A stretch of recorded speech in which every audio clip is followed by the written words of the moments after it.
for God to show me that I can have peace in a storm is much more powerful to me than a gold medal that's gonna sit in my sock sock drawer. We all have those moments where we need a little encouragement to get through our day.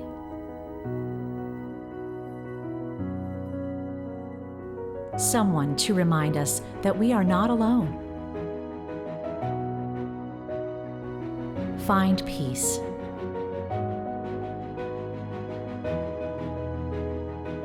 Embrace joy. Seek God daily.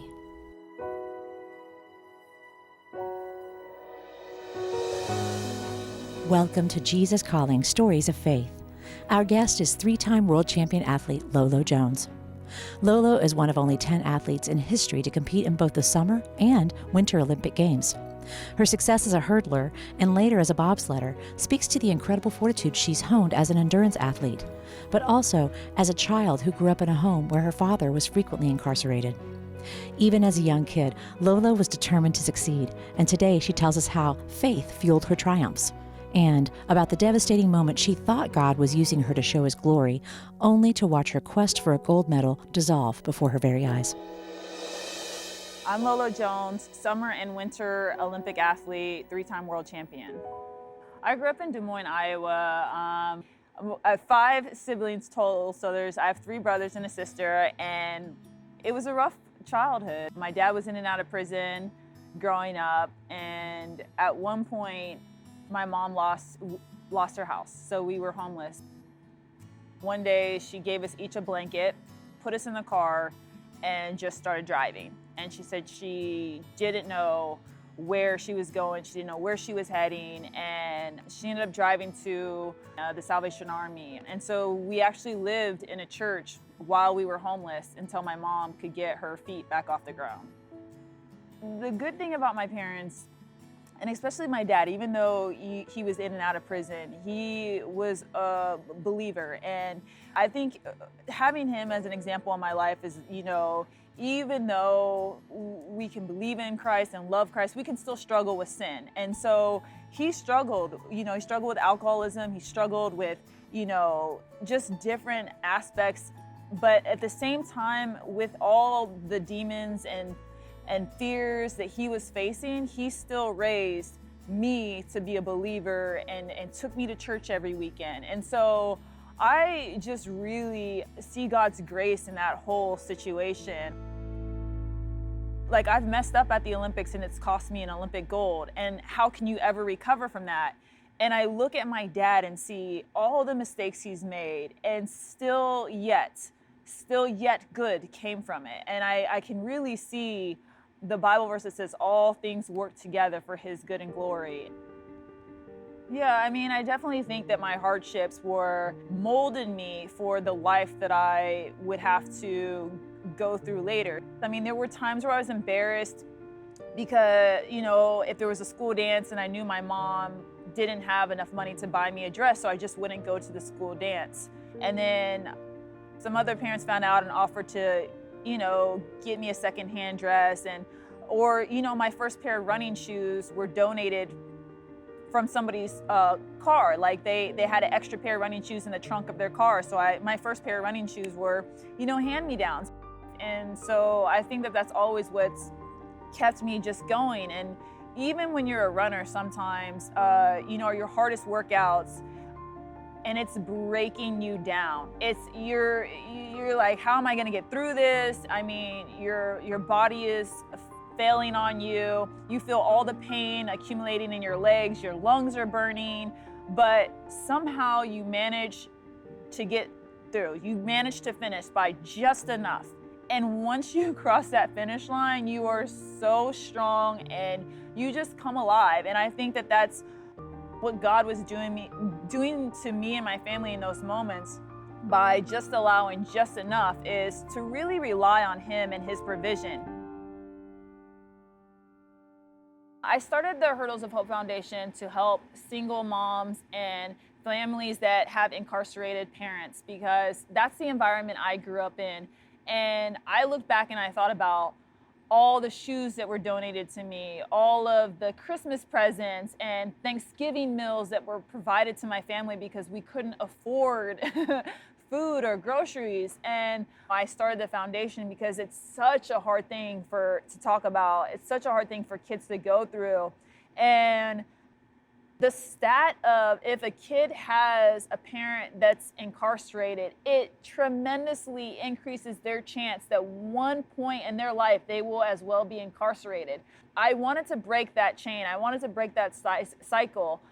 I found an outlet through sports, and not necessarily wanting other kids, but just helping them to whatever outlet they need to have a stable, environment while they go through that situation. I don't know specifically how I became a runner. I just know that we never had a car growing up. Like we'd have a car for a season and it would break down and then we wouldn't have a car. And so my main mode of transportation was walking to school. And I just found out that to get there quicker and to sleep in a little bit more, you could run. And then when my dad was actually out of prison, there would be moments where we would have to go to the grocery store and he would take me to the grocery store and we'd run to the grocery store. He'd be carrying the grocery bags and then I would be running next to him and he would be walking me through like how to control my breathing and how so I could keep, running faster. And so for me, I don't have many childhood moments with my dad because he was in and out of prison, but those were some of them. I remember one time our car broke down and it was a very cold night in Iowa. Like I think it was almost blizzard. And so he had me and I think my brother, and we don't have any other family to come pick us up. So we ran home. We ran home. It was either stay in this cold car or truck it up, and we ran home. And little did I know that was preparing me for my job later. Like my job as a bobsled athlete was to run in some of the coldest conditions possible. And who knew that, me as a kid, the car breaking down, it's freezing cold. And I remember my dad telling me how to run so I could keep the body heat up. And that would all translate to, me being a Winter Olympic athlete. Just having to adapt to different environments. All these little kind of nuggets that were my childhood that most people consider a rough childhood were actually very like little seeds that helped me throughout my career later on. And so I think that encourages me and gives me faith nowadays when I go through trials and tribulations and, is being able to look on those things. And, it didn't make sense when I was a kid. It didn't make sense why we could never afford a working car or, why all the other kids had their parents on school day. And, my mom was working 2 jobs so she could never attend track meets. It never made sense at the time. But years later, a lot of the things came together that I know were my childhood strengthened me for a time to stand on the world stage and compete. I needed something stable, so I gravitated towards sports. I played basketball, ran track, any kind of extracurricular sports, I was there. I was always staying after school, just, wanting to just be active. And that's how I got involved in sports. I got involved with track and field or the hurdles because the coach I was doing everything in track and field, every event, long jump, the mile, high jump, 4x4, everything. And then the coach approached me one day and she said they needed a hurdler. And she said, all the other girls are afraid that they'll fall. And I was like, I'll do it. I don't care. She said they were afraid that they were going to fall and they were going to get scars on their legs. And I think it's interesting because even in life, sometimes people could have success, but that success is impeded because they're afraid they're gonna fail. They're gonna get hurt. And for me, I used it as motivation. I actually embraced it and I kept running the hurdles and I kept winning. I didn't lose a race that whole season. And so I knew at that moment that I was on the right track, literally, within a track. I knew that if I kept running on the pace I was, I could get a scholarship and I could be one of the first ones in my family to go to college, graduate, and break the cycle of poverty.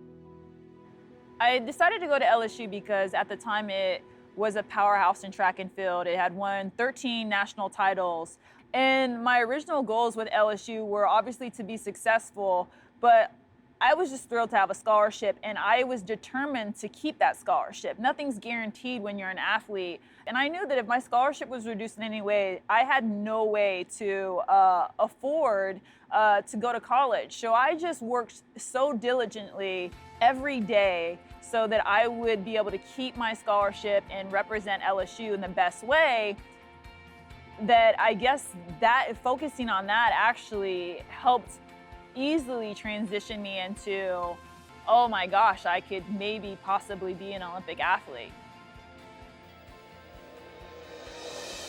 We'll be right back to hear about Lolo's quest for gold in the Olympics, right after this brief message about a way that you can connect with other Jesus Calling readers every week through prayer. Did you know that Sarah Young, the author of Jesus Calling, prays for her readers each day? In that spirit, we want to extend the Jesus Calling prayer community out to you in a more personal way.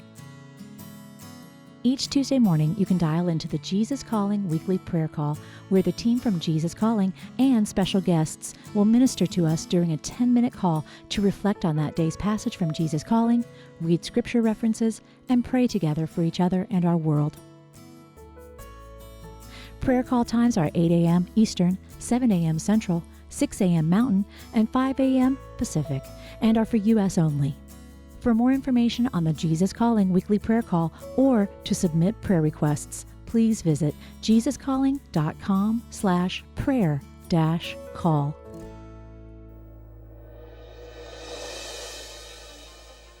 I had a very successful college career. I was 11-time All-American. I had won an NCAA title. So I was one of the top collegiate hurdlers.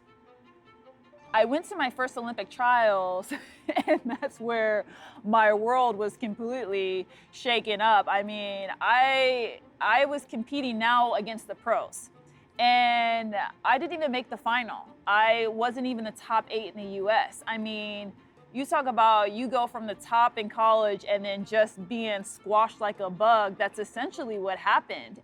So I remember my first year, I was getting 5th through 7th in all of the professional races. Then my second year pro, I was getting 3rd through 5th.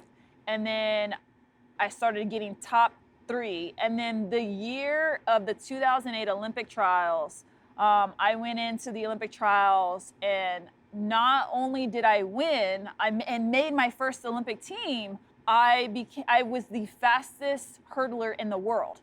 So I went from 4 years ago, coming out of college, not even being good enough to be in the finals at the Olympic trials, to making my first Olympic team and being the best in the world.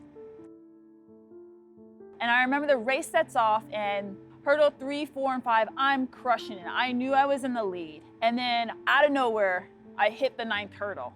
And in that moment, I knew I had lost the Olympic gold medal, but I figured I could still come away and squeak a bronze out or a silver. And then I cross the finish line, and I look up at the scoreboard, and I see my name, and it says 7th. And I was just absolutely devastated. And so I collapsed to the track, and I just remember God whispering to me, "But you're here, but you're here. 4 years ago, you were crying because you were sitting at home watching the Olympics on TV, and now you're here." And after that moment, I went back to the Olympic Village, and I went into my dorm room, and I did praise and worship. And I was so grateful.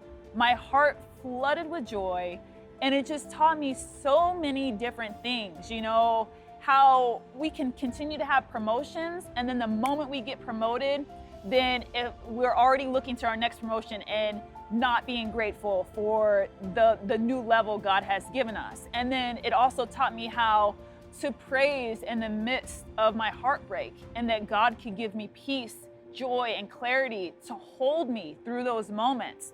So it was just an incredibly, that night after I lost the Olympic gold was my most peaceful night. You know, that was the hardest hurtful race in my life.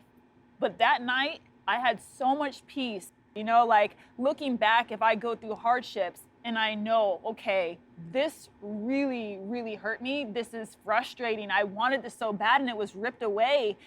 Instead of be like, how could you, God? It's like, oh, you know what, God? Give me your peace. Fill me up. Give me your joy right now in this moment because I'm hurting and I need you to help me through this difficult time. The next Olympics, which were the London Olympics, and I had spine surgery the year before, which almost ended my career. And I was able to come back from that, but I was running terribly. I was losing every race. And that's when, you know, everybody's like, there's no way she'll make this Olympic team at all. And I'm like, but God. Looking back on that, I like having that moment because it knows that even when I do have my doubts and fears and I let them overtake me, that God can still use me. And that's exactly what he did, because I should not have made that team. And when I made that team, so many people were encouraged because I had the lowest odds to make that team. I mean, I think it's funny because sometimes we fight as Christians, our humans, we fight being in weak spots. We want to be powerful. We want to be the top position. But sometimes God can use us more when we're injured, when we're not the best candidate, when we're the weaker candidate, when we don't have all of our things together. And then people can see a true transformation. They can see really how God was able to come through it. And so I head off to the London Olympics and I get through the rounds and I'm in the final. I'm the last person that makes the final. And I ran a great race. So when I crossed the line and I looked up at that scoreboard and I saw my name at fourth, one spot shy of a medal, it was a different kind of pain. This time I got bitter. This time I was like, what? I mean, sometimes I think as Christians, we try to predict how God's going to use us. And when he doesn't use us in that manner, we become hurt. For a month after, I just shut down. I went back to my house and I did not leave my house. I pretty much just watched TV. And then that's when, you know, I felt like I wanted to be an athlete, but I just didn't know how. Why I like Jesus Calling is because it's got me through some of my hardest seasons in life where I started to lose faith. And one thing I've never lost faith on in God is he is an amazing provider. So I'm reading July 14th. Keep walking with me along the path I have chosen for you. Your desire to live close to me is a delight to my heart.